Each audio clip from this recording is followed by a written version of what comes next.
کی اصلاح کے لیے ایک بات ہے، خاص طور نوجوانوں کو عرض کر رہا ہوں، جو نوجوان بدکاری کے راستے پہ چل رہے ہیں نا،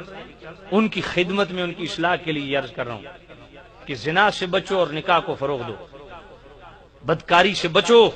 خواجہ غریب نواز رحمۃ اللہ علیہ کی مجلس کا ایک آپ کا ملفوظ آپ کی خدمت میں عرض کرتا ہوں۔ آپ نے اپنی مجلس میں فرمایا کہ لوگوں، حضرت آدم علیہ السلام جب دنیا میں تشریف لائے نا، تو آپ نے مئی حوت سے مجامعت کی، عمل ازدواج سے امکنار ہوئے، جبرائیل امین آ گئے، عرض کیا اللہ کے نبی غسل فرمائیے، تو حضرت آدم علیہ السلام نے فرمایا اے جبرائیل میں غسل کروں گا، اس غسل پہ کیا ملے گا؟ جبرائیل امین نے عرض کی اللہ کے نبی یہ حلال غسل ہے، حلال،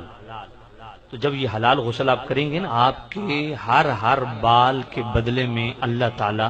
ایک سال کی نیکیاں لکھ دے گا، اور جو پانی کا قطرہ آپ کے جسم سے ٹچ کرے گا نا، اس ہر قطرے کے بدلے اللہ تعالیٰ ایک فرشتہ پیدا کرے گا، وہ فرشتہ قیامت تک جو نیکیاں کرے گا وہ بھی آپ کی کھاتے میں۔ حضرت آدم علیہ السلام نے فرمایا اے جبرائیل یہ اجر و ثواب صرف میرے لیے ہے یا تمام بنی نوع انسانیت جو موحدین مؤمنین حلال غسل کریں گے؟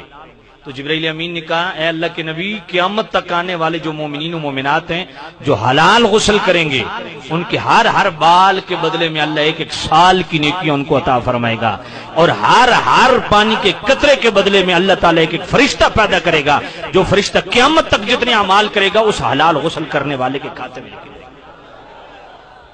یہ بات کرنے کے بعد خواجہ غریب نواز رونے لگ گئے، اور خواجہ غریب نواز رحمۃ اللہ علیہ فرماتے ہیں لوگوں یہ تو حلال غسل کی برکات ہیں،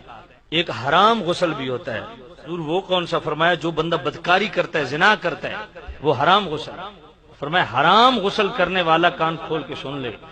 جو حرام غسل کرے گا نا، بدکاری کر کے نہائے گا، غسل کرے گا، اس کے ہر بال کے بدلے میں اللہ تعالیٰ ایک سال کی بدکاریاں اس کے نامہ اعمال میں لکھ دے گا، اور جو پانی کا قطرہ اس کے جسم کو چھوئے گا، ہر پانی قطرے بدلے میں اللہ تعالیٰ ایک شیطان پیدا کر دے گا، شیطان قیامت تک جو بلنڈر کرے گا وہ سارے اس کے کھاتے میں لکھے جائیں گے۔ اس لیے آج کے بعد توبہ کر لو، آج کے بعد زنا کی طرف نہیں جانا، انشاءاللہ ہم نے نکاح کو فروغ دینا ہے، اور آج کے بعد انشاءاللہ حلال غسل کرنا ہے، سارے کہو انشاءاللہ۔